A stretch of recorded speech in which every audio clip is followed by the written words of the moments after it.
Welcome to Ales and Fails. Today we are reviewing the D&D Icons of the Realms Apparatus of Kwalish. Unlike the most miniatures, this one is a magic item, so this will be very interesting.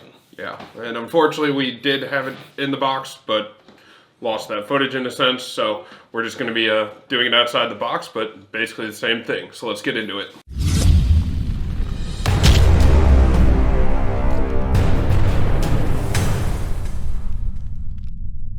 All right, let's do it. So, little off the bat. So it's an item. This is an object, magic item.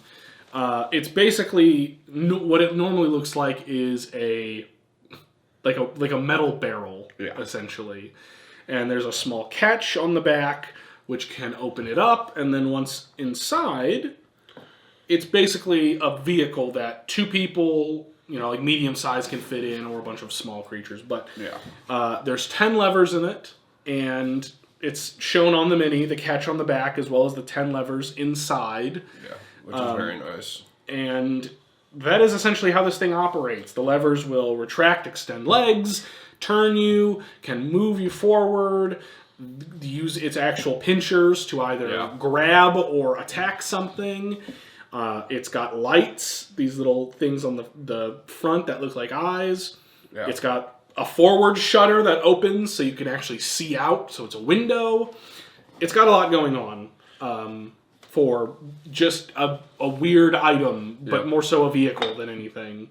Yeah, which, again, like you said, up to two people. It also can act as a submarine and go underwater to where you can either walk on the bottom of the ocean. It can go up to 900 feet deep, so nice little, again, underwater vehicle as well as an on-land vehicle. Mm-hmm. You have a swimming speed of 30 feet and a walking speed of 30 feet, so it's not like it's moving very fast, but it's still very cool. Definitely so many ways to use that. It's a couple tons of metal, so I wouldn't expect it to move fast. Yeah. But it's going. Yeah, I mean, and this would just be something cool to use as, maybe a gnome or something.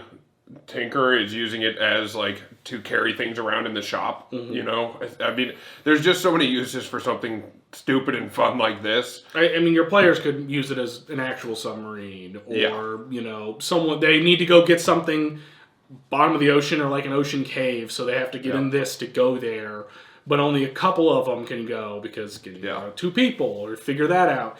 Plenty of things. Yeah. But that's just the uses. Let's talk about the mini itself, because there is a lot going on here. Yeah, there is. This miniature is sweet, number one. They did such an amazing job on the painting, on the sculpt. Mm-hmm. We'll start with just sculpt here. It's very nice to see individual pieces of the different claws, individual pieces of the legs with rivets, with indents, the different, the stacks on the back here. And the biggest thing that I like is all the damage and wear marks. Yeah. The claws have so many scrapes and dings and dents. And then one of the coolest details I liked, they actually made scrapes along the bottom of it where it would have been dragging across rocks or coral or something like that, to where there's dents and dings and scrapes. And then they actually did a silver dry brush around it to where it looks like it's been rubbing off the rust and the grime from just use. So that's just, again, very, very cool there on that. The inside, the metal is rusting and worn and everything. And actually flaking off, where it looks like it's very rusted, to where then a patch of rust has fallen off to where there's that indent. But it's even different compared to the outside wear and tear, because the outside wear and tear is scrapes, cuts, dings, all that stuff. And the inside is just that rusting, old, must-looking metal. Yeah. And it's just completely different inside and out. And that's such an awesome thing to see. Yeah, it's also, again, with the sculpt, the plating that they use, compared to just making this one large piece and doing it a simple way, they actually added individual plates across the whole thing with the rivets that hold them all on. It just, the sculpts that they're doing right now are just awesome. And the paint job on this thing, absolutely nailed it out of the park with the very grimy look of the metal, the rust, and that it also did a pigment wash almost, where they just put a pigment wash over it and then let it fall into all the recesses to where it looks like there's just like leftover dust in all of the small areas where it would normally build up, and that's just awesome. I couldn't have asked for a better. Even the different types of metal, because there's at least 2 or 3 different types of metal that's used. I mean, this brass-looking thing, the iron-looking bits, the copper on the stalks here almost. Yeah, just different details like that here and there. It's just fantastic. Yeah, no, they did an amazing job on this miniature. It is just a nice little weird one. Even the body with all the rivets. Yeah. All the individual plates. So cool. It is great to see. Yeah.